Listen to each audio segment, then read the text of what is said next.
FTD 3. Um, I haven't said this in a while.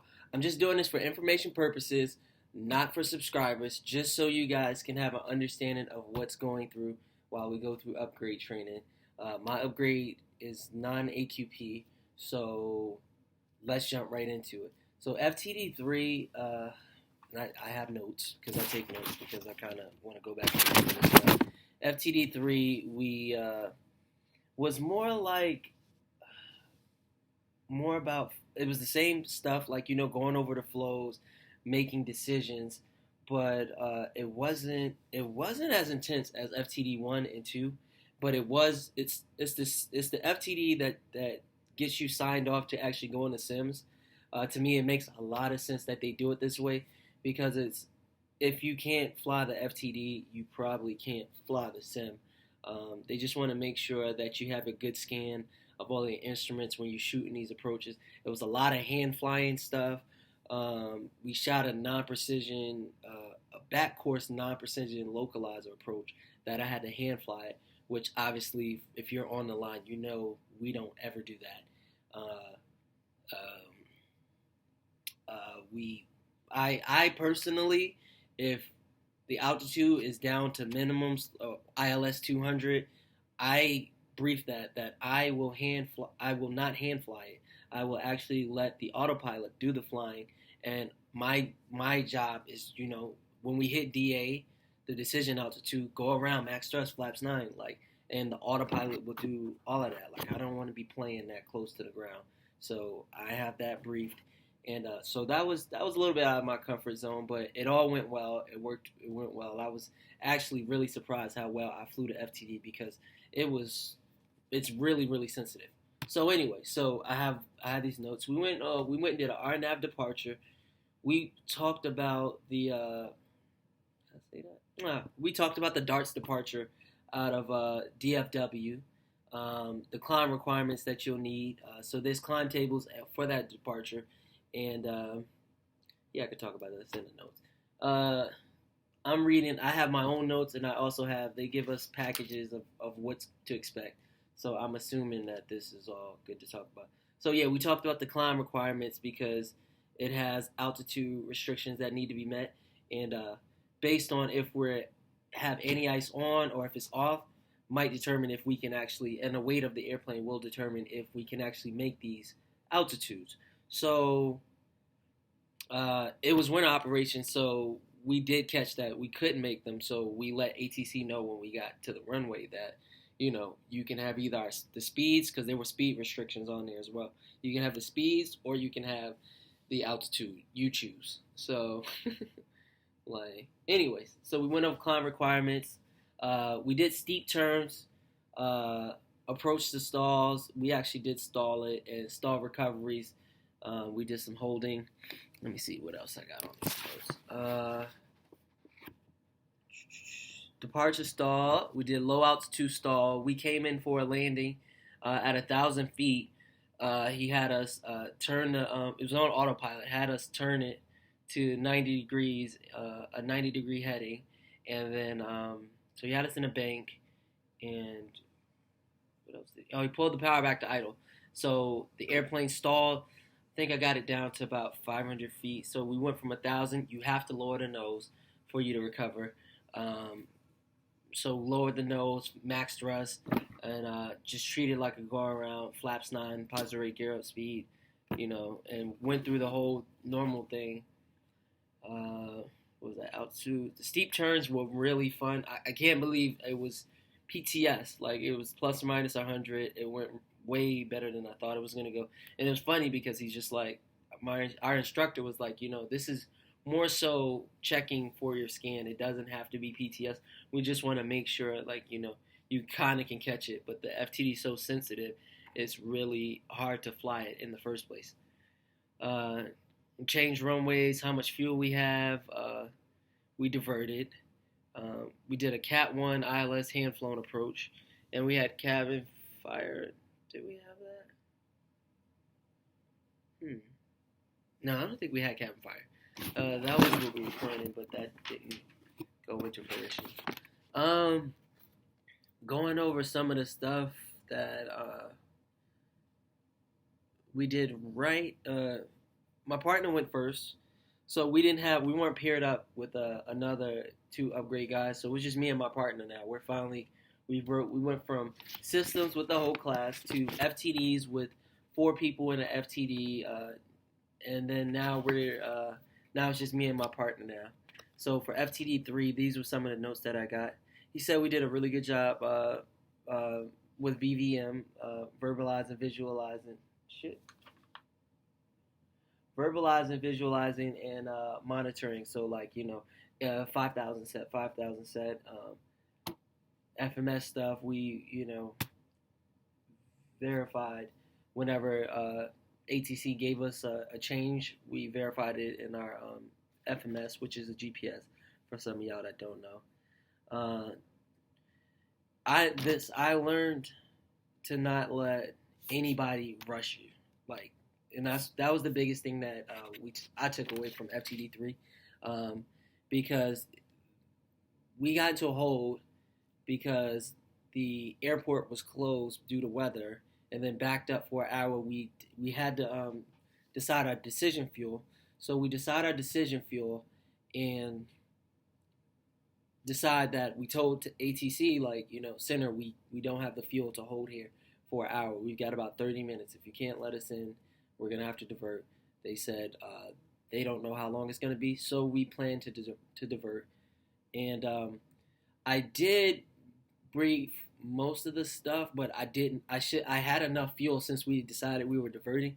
There was enough fuel for me to wait in the hole, bug all of our speeds, build the approach, all of that stuff, get everything set up, and brief it before we left the hole. But I actually let ATC. We told dispatch that we were gonna have to divert. They were okay with that. We talked to ATC, and once we spoke to them, they put us on a track to go to the airport. But I wasn't ready, so I should have just told them, stand by. I have some more stuff to run. I should have told the FO to tell ATC, stand by. We have more checklists and stuff to run. We'll get back to you when we're ready to divert. So I learned that. And then also, we were getting radar vectors for, I can't remember what. Oh, the low back course. We're getting radar vectors for that. And he stopped for like somewhere middle of it, because on the line we kind of just, sometimes depending on the captain, we just kind of roll with what ATC gives us. And like, if they give us a short approach, we take it, we make it work, and that's that. He did like how I handled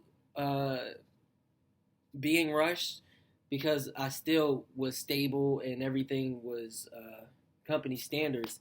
But he was just saying I would have had more time, and like certain things, it was a non-precision approach. Our FMS, our autopilot, we didn't spin it up to, the altitude was 2,000 on a non-precision approach with the ERJ 145. We have to spin it up to 2,300 to make sure it doesn't recapture. I never called for that because I was being rushed, so I missed that. And then when we got to the MDA, I told him go around, and he caught it and told us, like, because he didn't want us to mess it up, so, and have to redo it. So he told us, like, while we were starting down, put it to 2,300. And then when we went around, I never told the FO to my partner. I never told him to put it back to 2,000. So 2,300 isn't a vertical. It's not a deviation because it's within 300 feet, but we should have been at 2,000.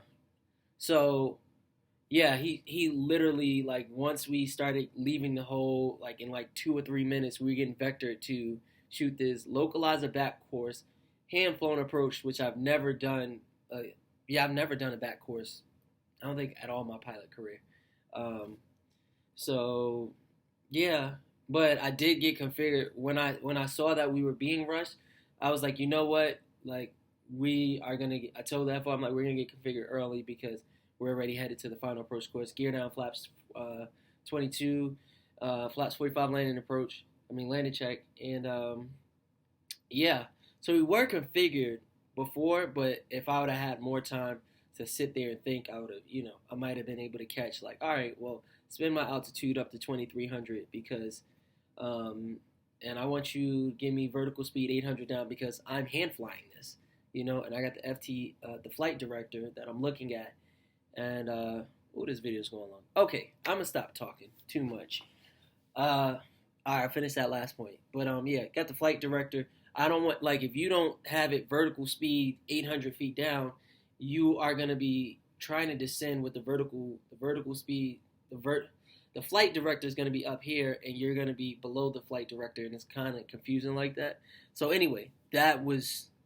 I guess I could have spent time on it because that was the most important thing that I took away. He actually froze the FTD, and then he talked to us about it. He's like, do not let them rush you. Ask for delayed vectors. Tell them you're not ready because they don't know what's going on in the airplane, and ATC will, not on purpose, but they'll rush you. So after that, I was good, and I'm gonna take that with me, not just in training, but on the line too, not being pushed around by other people, especially because we had the fuel, we had the time, and we're paid by the hour. So call dispatch. Oh, call dispatch when you get an MEL cleared by maintenance.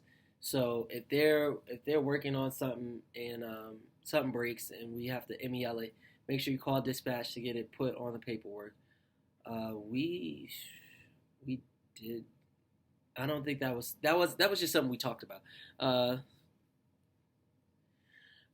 He did like that when we did the checklist. In the beginning, I was looking at I'm not gonna lie, I have the checklist memorized from being an FO for 2 years, so I still look at it because I do make mistakes if I'm tired, but it's just saying all of this stuff every day. You have it 3-4 times a day. You have it memorized. So I was able to actually, he say batteries. I checked the batteries. He liked that I pointed at everything that we looked at. Park and brake is set. Flap zero. I'm making sure everything is in. Some of the things that I did miss in FTD3, slightly missed. I fly ERJ 145, right? So he had the spoilers out, and I did my power up flow. I touched the spoilers, but it was open, and I didn't notice that. So I learned to actually look at all of this stuff, not just touch it because it was open, and I didn't say anything. He put the. I guess I can't really just be telling y'all all that. Never mind. I won't say that. I was about to go in and say everything I messed up. Yeah, I don't want to mess up their scenarios. So he wanted me to do the flows and back it up with the checklist. So when my FO was calling these things, I'm verifying it like I was doing initially. Well, it says here I missed the spoilers open, so I won't tell you the other things that I missed that are in the scenario, but I only missed 2 things. Brief with blue card, even with approaches. So we have a blue card that we use to brief. I use it for takeoff briefings and departure briefings, but we should be using it for approaches. And I don't think I pulled it out for the approach. Yeah. So he talked to us about that. Oh, this was actually pretty interesting too. He said, "Tell center if they can contact ops or to tell them we're diverting or having an emergency."